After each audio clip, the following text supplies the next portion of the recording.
How you going? I'm good, thanks. How are you? I am very, very good, mate. Now, where have we caught you today? Whereabouts are you over there in New Zealand? I'm in Dunedin, so the bottom of the South Island, pretty much. Yeah. Gets pretty fresh over there. Yeah, it's not the warmest. Now, mate, after an awesome meet for you last year at World Champs, both junior and senior, you must have been buzzing for Tokyo this year, no doubt. How did the Olympics being pushed back affect you mentally? Yeah, I was really gunning for qualifications. I guess I was at the peak of my swimming career. Like I was swimming as fast as I ever have. Being pushed back wasn't necessarily a bad thing. I mean, it's given me an extra year, and I've definitely got age on my side. I mean, I'm still young. I've got plenty of time, so probably did some good actually. Mate, we talked about then, obviously, you haven't been in the lakes, but what did you get up to during, that COVID-19 lockdown? Did you have an at-home gym? What did you get up to? How did you stay active? Yeah, we did have a little bit of a setup here at home. Lots of like FaceTiming with the gym coach, doing that kind of thing. I also had a spin bike, so I did a bit of that, just trying to stay fit, I guess. You are a very smart girl. I was talking to Bronte Campbell the other day and I said, "Oh, how did you go with, the running?" And I know a lot of swimmers don't like running, but all of a sudden stop swimming, you had to run. And she said, "Yeah, people thought you had to run, but I just got the bike out and I just cycled instead." Yeah, running. I think I tried running for like 2 weeks and then I decided it was a no-go. So Yeah, I don't definitely hopped on the bike. I don't blame you. Now, back in the pool now, obviously, was it easier or harder than you thought it was going to be when you first got back? Oh, it was definitely harder. Like you had no feel for the water whatsoever. It was so strange. How long did that take to come back? How long have you been back in now? And how long till you started to feel, okay, well, we're getting somewhere now? I think we've been back now for 2 months. But getting that initial feel back, it probably took about 2 weeks to, Yeah. feel right in the water again. Now, mate, something I like to do on this show is take all our guests back to the beginning, which, given how young you are, isn't that long ago, but it also gives us a better appreciation of, where you're at the moment. So what are your earliest memories of swimming as a youngster and what drew you towards the pool? I guess I've kind of been doing like, I guess swimming lessons since I was really young. And I kind of just got pulled into the competitive side. My parents have also been like big about the water. Like my mum's a scuba diving instructor, and my dad's all about water sports, like on the lake and that kind of thing. So Yeah. that's definitely had a big part. And I mean, water safety in New Zealand, we're a country surrounded by water. Well, all countries are, but like Yeah. water's near wherever you go. So it's really important to have those skills. So goals at the moment, what are they? Obviously, we've just come back and all the talk around swimming is to be realistic and to take your time and not to get stuck straight in straight away and have these crazy goals because you've got a long lead up to to next year and trying to get to the Olympics. So what are your goals at the moment? At the moment, it's kind of starting to get back into racing and like I'm not hit some good times. But like structure my race as well and execute race plans well. I guess Mm. that's a big goal for me at the moment. Going forward.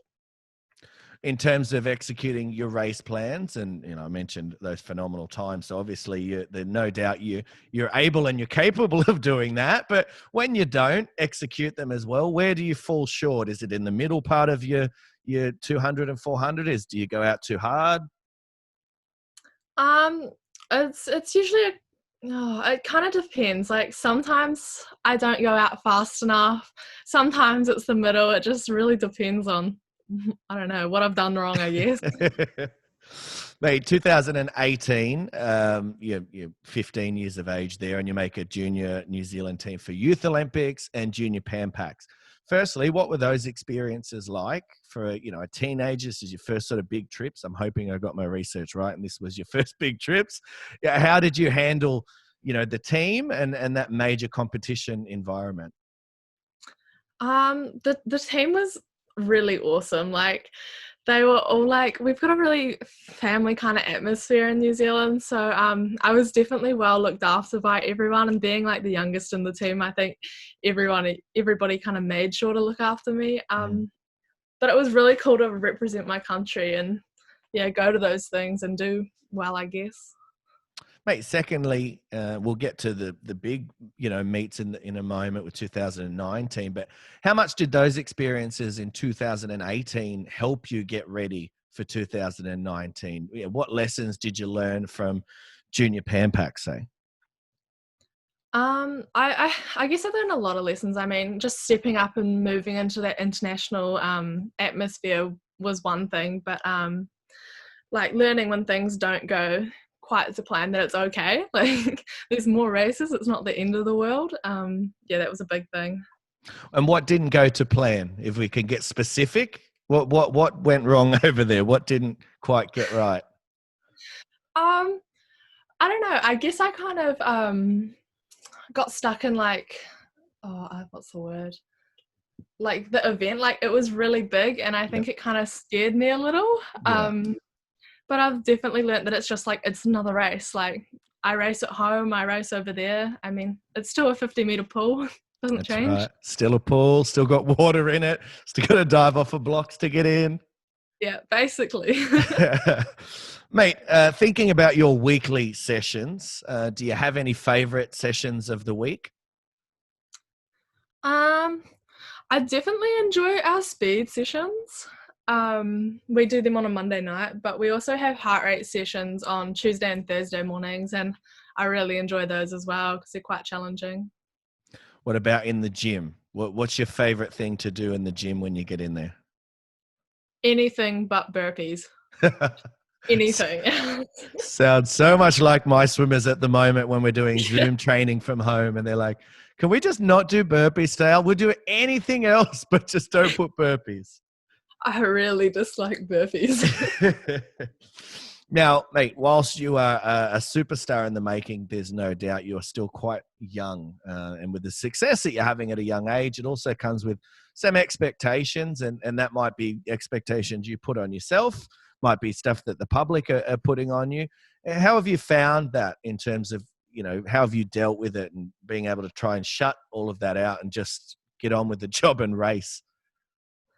Yeah, like you said, I've tried to shut out external pressures, I guess. I mean, it's my career, I guess, and I just want to focus on that for myself. It can't be easy though, because as I said, 157 is a very quick time, and definitely, you were on the radar not just in New Zealand, but all around the world. Coaches and swimmers were going, "Gee, 157. How old is she? Oh, that's quick." So the expectations are going to be there. Is that something you talk to your coach, or maybe even New Zealand swimming around? Trying to deal with those moving forward. Yeah, they're definitely there. But yeah, usually, like if it's someone trying to contact us about it, it won't go directly to me. It'll go to someone else. It's not something I need to hear, Yeah. unless it is important or it's helpful. Yeah. All right, I'll stop bringing it up then. I apologize. Well, let's move on to something equally as important. Do you have a meal that you like to have the night before a big meet? Is there a favorite food that you have? Oh, I really enjoy something like pesto pasta Mhm. or spag bowl, just the classics. Spag bowl, how good. And do you make this yourself, or is it made for you? Usually it's made for me by my wonderful mother. Let's talk about other things before the race. Have you got a pre-race playlist? Have you got some tunes that you put the headphones in and you just go into a zone? I definitely listen to music before I race. I don't know if I really have a certain playlist. It's kind of just all my liked songs, just Mhm. randomly playing, and whatever plays, plays. What is more than likely to be in there though? Is it just pump up songs? Is it a genre of music? Definitely pump up songs. Just anything that's catchy and I can get stuck in my head for the rest of the race. It works for me. Now, mate, talk to me about your coach, Lars. What's he like as a coach, and how's he helped, take your career to that next level? Because certainly in the last 2 or 3 years that he's been working with you, that's, you've seen some great growth there. Yeah, he's definitely a great coach. I mean, like you said, we haven't been together for that long, but he's definitely had a massive impact on my swimming career. I mean, for the positive, obviously. gotten way better. Yeah, I think it was really important at the start to like establish a good like relationship, like, and just work well together. Like, yeah, just knowing each other well and knowing each other's weaknesses and strengths and playing to those. What wouldn't we know about him? What do you guys get to see on pool deck that no one else will see? Any quirks? Any dad jokes? Oh, he is a massive Liverpool fan. Like, Oh, massive. very nice. So you get to hear all the updates. And Yeah, every day. what about for yourself outside of swimming? What do you follow? Do you follow netball, rugby? I follow rugby. I guess it's kind of a big sport in New Zealand. It's something Just I a watch. little bit, isn't it? Just a little team called the All Blacks. Yeah, no biggie. Was that ever an option for you? Obviously, women's sports is going really well at the moment and is really taken off in terms of even money and sponsorship and all that sort of stuff. And I know the women's sides are really growing. Was that ever an option for you to look at getting into that? Not really. I mean, I think I was a bit too much of a wimp to play rugby, so it didn't really work. Didn't want to hurt yourself. No, that's it. Now, I mentioned at the top of the show a massive year that you had last year, and I'll start with the world champs in South Korea, and a huge stage for any athlete, even given your own age. What was that experience like? And we mentioned 2018 and all those lessons that you learnt there. Surely this was another one where you got some lessons to take home. Yeah, definitely. I mean, my racing at the start of the meet didn't really go to plan. Like, my 400 wasn't as good as I'd hoped it'd be, but I definitely tried to carry that on into my next races, and I ended up having a pretty good race in the 4x2 relay, so I was pretty stoked with that. Any superstars around in the warm-up pool that you sort of got a little bit starstruck by? Was there anything that you weren't paying attention? Maybe you're warming up and all of a sudden, Ledecky was there and you're like, "Geez, Ledecky's right next to me. I wasn't ready for that."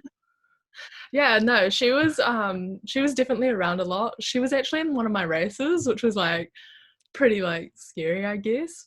She's quite intimidating, but that's okay. Mate, we mentioned her, and I'll get into that question now. How much of an inspiration has Katie Ledecky been to you? I mean, she's achieved so much, and not just for females, but in sports in general. She's a superstar and someone that I think everyone should be looking up to. What about for yourself?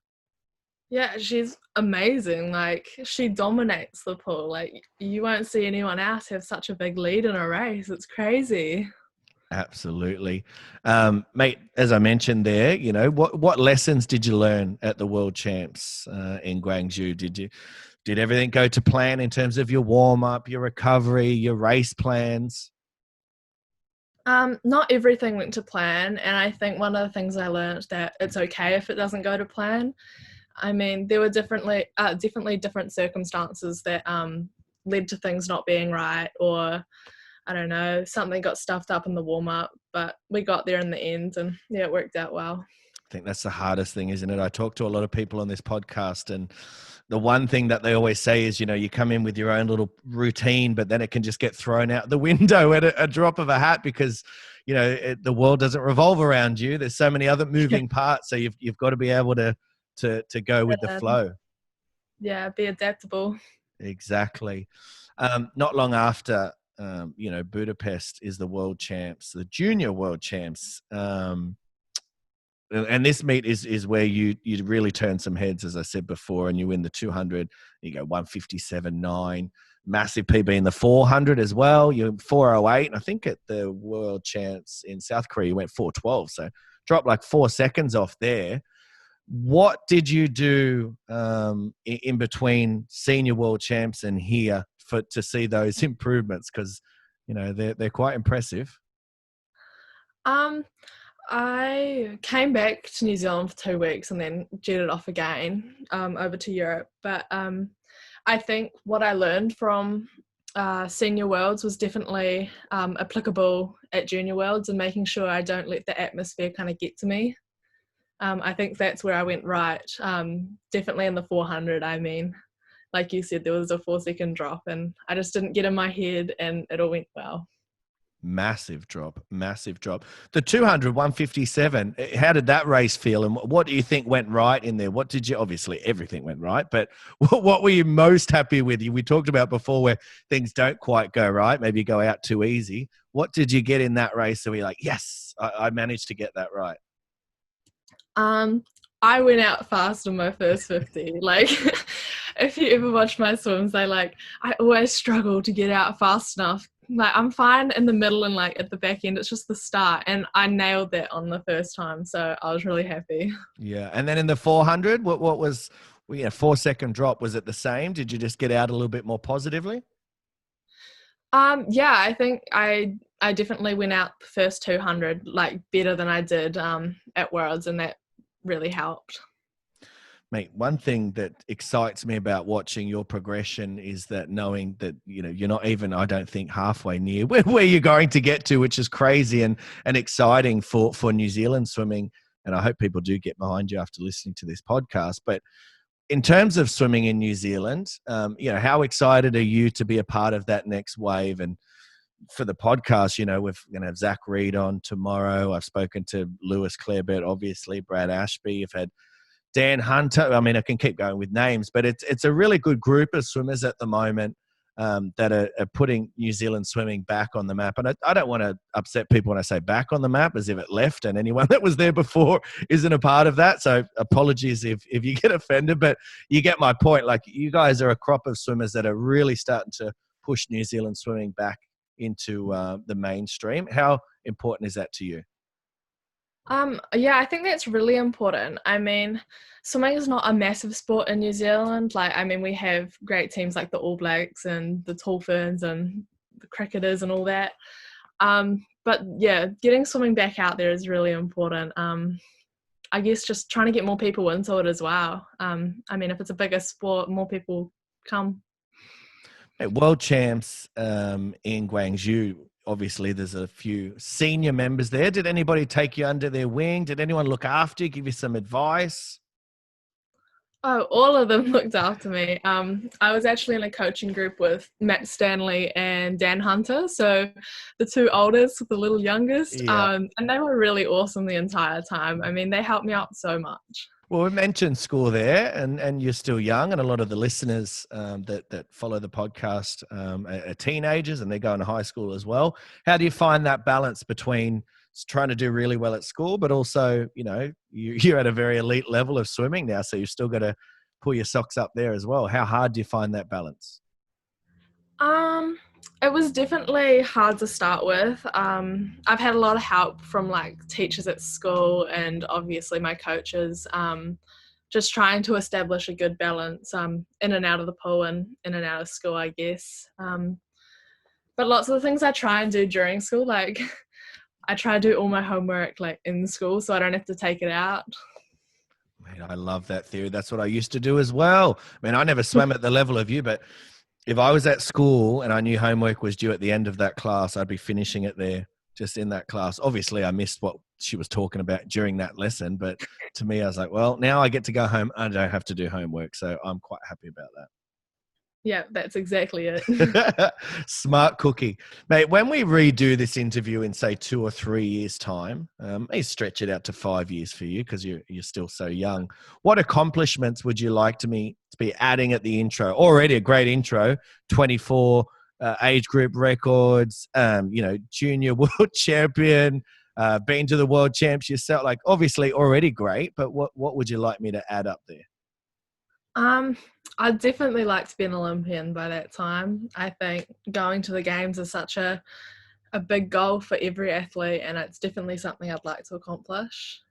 In terms of the Olympics, obviously we mentioned before that Dan and Matt were really good to you at the World Champs and looked after you. Do you have any of those guys that you can keep talking to? And I only ask that, I guess, because so often on the podcast I hear that World Champs are big, but you don't really know big until you've been to the Olympics. It's like a whole other beast. So do you have people that you can chat to about those experiences and maybe gain a little bit of knowledge around that?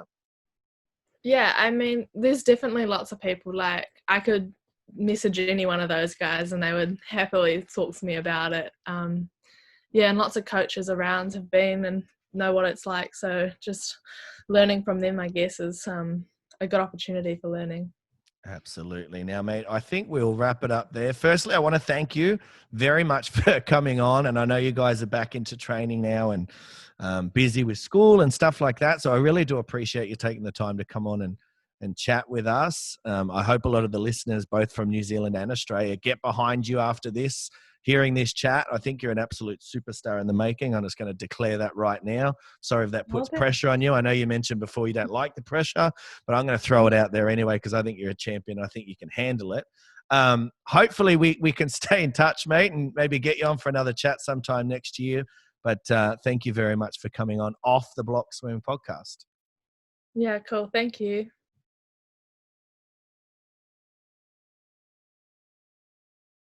Today's episode of Off the Block Swimming Podcast is proudly brought to you by Arena Australia and Arena NZ.